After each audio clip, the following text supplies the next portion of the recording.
Hey YouTube, it's Ish here, and welcome to another episode of Growing in OKC. Today's episode is just going to be very simply about how you can utilize vertical gardening inside of your home, your backyard, your apartment. And the reason why vertical gardening is so important is because for a lot of us, especially those of us living in urban areas, we have very little space to use in order to grow and produce our own food.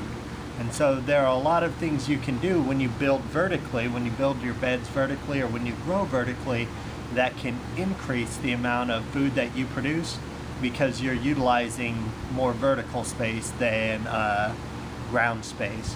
And so why don't you come into my garden with me, and I'll take you around and show you how I utilize vertical gardening in my urban garden.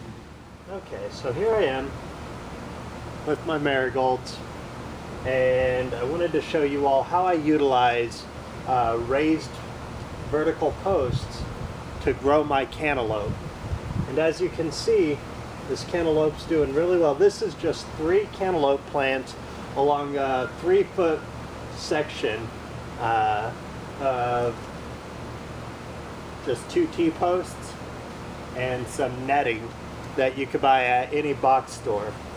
And so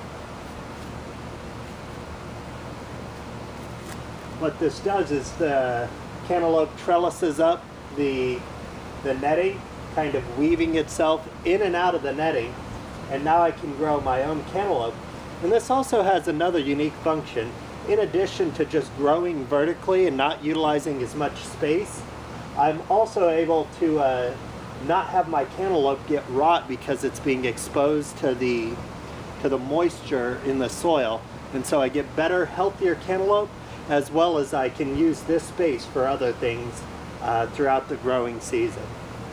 Right now I've actually got spinach started in here for our fall season for growing. So here's one method you can use for vertical growing. Just get 2 T-posts and some netting and grow things vertically, things like cantaloupe or other types of melons, and grow those vertically. Okay, so this is another garden that I've built in order to do more vertical gardening. This is perfect for anyone who's just watching. You have a small patio or a porch area, especially those of you that live in apartments. This would be a perfect thing to build for your garden area. If you want to know how to build it, I've got videos on that. Check my videos from before on how to build a vertical garden. But all I've done now, since the summer season is over, I've cut the strawberries back essentially to 1 inch or so. And in here, I've put a bunch of little sugar snap pea seeds. Now I'll probably add even more because they're not really bushing out very much. They're just kind of growing straight up. But this whole side can be then covered in sugar snap peas. And I would imagine that I could probably get about 20 seeds started, maybe 30 in this area, and just allow them to trellis up this about 2.5 foot size galvanized metal here. And once they begin to clear the top, I may even figure out a way to trellis them up this PVC pipe or put something on it so that they can continue to grow vertically, and I can have more sugar snap peas because I love to come out here and I just like to pick at them and eat the sugar snap peas. They're amazing in the winter months. So this is great. Again, I encourage you all to try building something like this yourself. It only cost me, I forget, like $15 or something.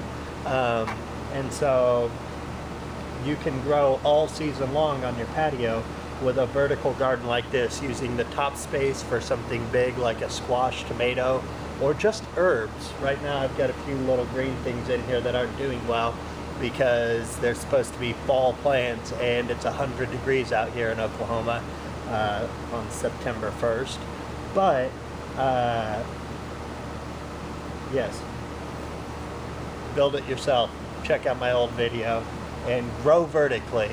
Now let's take you into the big bed and I can show you something new. Okay, one of the last things I'm going to show you all for growing vertically is I've got this trellis here that I built from sticks that have fallen in my yard and burlap twine and zip ties. So this is a great way, if you don't want to spend any money, that you can trellis things and build a trellis for your garden to use, and it can grow vertically. So I'm going to take you inside and I'm going to show you the sugar snap peas that I've got planted at the base of this, and then talk to you a little bit more about this trellis. Alright, so one of the unique features about growing vertically is that it allows you to build, or grow rather, a lot more stuff in a smaller area. So as you can see, I've got tons of sugar snap peas along this 3-foot pole here. And then I've actually double layered the peas so that just on the other side they're growing up the back as well. Okay, so really the reason why I wanted to take you in close like that is so that you can see when you're growing vertically, you don't need as much soil space in order to grow. You can really just grow using a very minute amount of area, and then when the plant grows taller, it's still accessing all the nutrients and resources it needs from the sun. And so that's what vining plants want. They don't need a lot of soil area to grow, and they don't need a lot of soil area to spread out. What they really want is to reach for the sun. So by providing a trellis, by growing vertically, you're actually giving the plant what it wants, and it will in turn thank you by producing a lot of food for you and your family to eat. So I hope you all enjoyed this episode of Growing in OKC, and I wish you all the best of luck growing vertically wherever you're at in the country.